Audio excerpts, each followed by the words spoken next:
Thank you, Rinku. So, children are often initiated into the world of books by their elders or friends. Read this story up here where the author expresses her heartfelt gratitude to her friend Rinku, who took pains to develop in the author's heart a love for reading. So, बच्चों को generally books के world में या तो उनके बड़े लाते हैं, उनसे बड़े, या फिर उनके कोई फ्रेंड इस तरह से बोलते हैं कि ये बुक अच्छा है, वो बुक अच्छा है, पढ़ के ट्राई करो, तो इस तरह से उनको इंटरेस्ट आता है। तो इसी तरह से एक जो राइटर है वो अपनी एक फ्रेंड रिंकू को अपना ग्रैटिट्यूड, अपना आभार, अपना थैंक्स एक्सप्रेस कर रही है क्योंकि वो उसको पढ़ना सिखाई।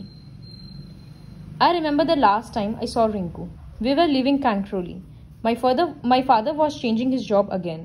I was leaving Rinku and I knew we might never meet again. So writer बोल रही है कि जब लास्ट टाइम हम रिंकू को देखे तब हम लोग कैंक्रोली छोड़कर जा रहे थे। मेरे पापा का फिर से जॉब पापा मेरे फिर से जॉब चेंज कर रहे थे, तो लोकेशन चेंज करना पड़ा और ये टाइम हमको पता था कि ये लास्ट हम रिंकू को देख रहे हैं और देखने नहीं मिलेगा। I was 6 and Rinku 7 when we first met. Excuse me. So, writer was 6 years of old and Rinku was 7 years of old when they first met. We had just moved to Kankroli from Jamshedpur into a house that nestled between trees and fields. So, जो इनका घर था वो थोड़ा field के आसपास के area में था, पेड़ पौधों के बीच था। Rinku lived a few houses from us. वो थोड़े दूर में थी, बस 2-3 घर छोड़कर। And unlike my sister and me, was an only child. तो जिस तरह से मेरे लिए मेरी एक बहन थी, बट उसके लिए कोई नहीं था, वो अपने पेरेंट्स के अकेले सिंगल चाइल्ड थी। The equation between Rinku and me was simple. She was the boss and I was expected to obey her every command. Equation काफ़ी सिंपल था। वो सारा दिन भर मेरे ऊपर बोलती तुम ये करो वो करो और हम उसको अच्छे से फॉलो करते थे। Rinku probably saw in me the little sister she never had and protected me. वो ऐसा क्यों करती थी? क्योंकि रिंकू की कोई छोटी बहन नहीं थी, तो उसको राइटर के लिए ऐसा लगता था कि ये मेरी छोटी बहन की जैसी है, तो हम इसको गाइड करें, इसको प्रोटेक्ट करें। She introduced me to fish, to butter rice, to lace stockings and most importantly to books. तो रिंकू और राइटर को क्या क्या चीज़ सिखाई? फिश खाना सिखाई, बटर राइस खाना सिखाई, लेस स्टॉकिंग्स और सबसे important books. Until then, I had been happy to listen to my mother's reading of अमर चित्र कथा at bedtime. पहले राइटर के लिए पढ़ने का मतलब क्या था? स्टोरीज, अमर चित्र कथा जो उनकी मम्मी सुनाती थी बेड टाइम पे, वही था उसके लिए पढ़ना। I hadn't picked up a book and read it myself, but Rinku changed all that.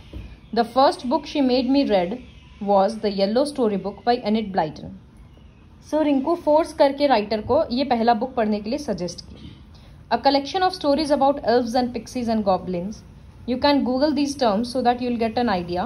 Photo दिख जाएगा easily. So इस तरह के कैरेक्टर्स का वो फेरी टेल्स जैसा बुक था। I refused to read it. It seemed too hard. We discussed it for days and at last, as I was used to, I relented and agreed to read only 2 stories. तो वो काफ़ी दिन तक मना की। उसके बाद लास्ट में वो हार मान के बोली कि ठीक है, हम सिर्फ 2 स्टोरी पढ़ेंगे। I did and was hooked. वो 2 स्टोरी पढ़ी, लेकिन तब तक उसको एडिक्शन हो चुका था। Rinku sat next to me for hours, watching me move my lips. In the next instant, she was teaching me how to read in my mind. In my entering the fairy world of Enid Blyton, Rinku derived a satisfaction and thrill. So, पढ़ाई कौन कर रहा था? Stories कौन पढ़ रहा था? Writer. लेकिन बदले में खुशी किसको मिल रहा था? रिंकू को। उसको ऐसा लग रहा था कि हाँ, हम कुछ अच्छा चीज़ उसको सिखाए हैं, किसी और को एक बहुत अच्छा चीज़ करना नया सिखा दिए। तो राइटर बुक्स पढ़ते रहती, जब लिप्स जैसे मूव करता है बोलते वक्त, रिंकू बैठे बैठे बस वही सब चीज़ देखते रहती।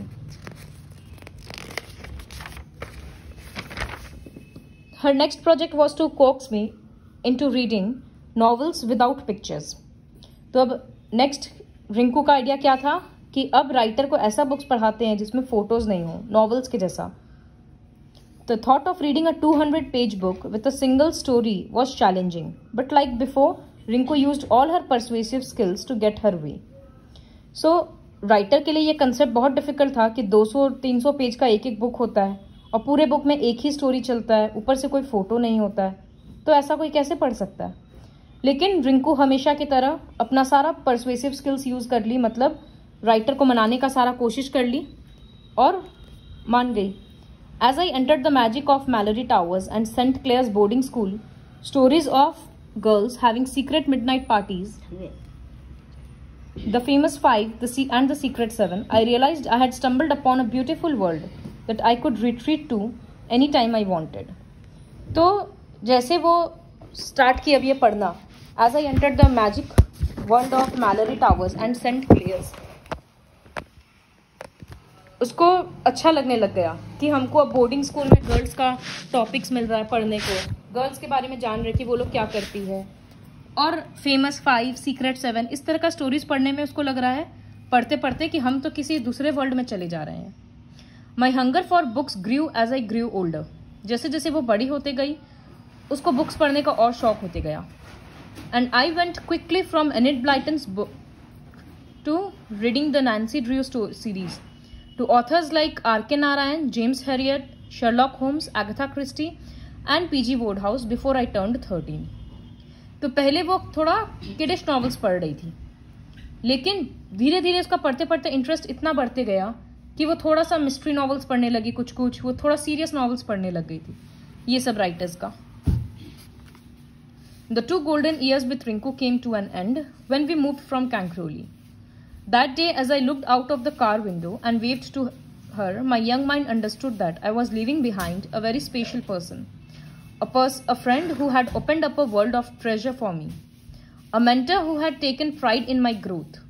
We would be forever connected by her priceless gift, a gift that I was eager to pass on, and pass on I did when my son turned 6. So the writer is saying कि वो 2 साल तो बहुत easily पार हो गया। फिर जब अपने कार के विंडो से हम रिंकू को बाय कर रहे थे, तब हम समझ गए थे कि ये मेरा लास्ट बाय है। मेरा यंग माइंड समझ चुका था कि हम पीछे एक बहुत स्पेशल इंसान को छोड़कर जा रहे हैं, वो एक फ्रेंड जो मेरे लिए एक पूरा खजाना खोल दी हो। किस चीज़ का ट्रेजर था वो? बुक्स पढ़ने का। रिंकू राइटर के लिए एक मेंटर है, एक टीचर, एक गाइड के जैसे है जो उसको ग्रो करने में हेल्प की है, और वो लोग हमेशा कनेक्टेड रहेंगे, बात हो या नहीं हो, साथ में रहे या नहीं रहे। कैसे कनेक्टेड रहेंगे? By her priceless gift, a gift that I was eager to pass on. कौन सा गिफ्ट का बात हो रहा है? ये जो बुक रीडिंग का गिफ्ट है, बुक पढ़ने का गिफ्ट, ये राइटर को रिंकू से मिला। Now the writer is saying कि हम इस गिफ्ट को पास करेंगे, मतलब किसको देंगे? अपना बेटा को। वो जब वो 6 साल का हो गया तब वो उसको बुक्स पढ़ना सिखाई। तो इस तरह से वो रिंकू का गिफ्ट अपने सन को फॉरवर्ड की। So this is why the writer is thanking her friend Rinku.